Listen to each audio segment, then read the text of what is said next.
సరే వాళ్ళ పార్టీ వాళ్ళ ఇంటర్నల్ ఇష్యూ, బట్ వారు మంత్రి, మీ అపోజిషన్ పార్టీ, మీరేం చెప్తారు?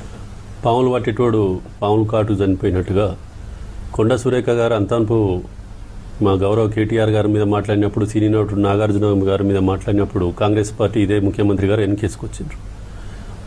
వాళ్ళు ఆ రోజు దిగజారి వ్యాఖ్యలు చేసిన రోజే సరైన గుణపాఠం చెప్పుంటే ఈ రోజు ఆ విధంగా ఇక్కడ దానికి వచ్చే విషయం కాదు.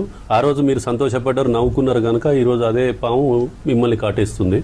కనుక సమాజంలో కావచ్చు, రాజకీయంలో కావచ్చు, విలువలు లేని మాటలు మాట్లాడినప్పుడు దాన్ని ఖండించాల్సిన అవసరం ఉంది, కట్టడి చేయాల్సిన అవసరం ఉంది. వ్యక్తి దూషణ, వ్యక్తిగత దూషణ అనేది రాజకీయాలలో చాలా తప్పు.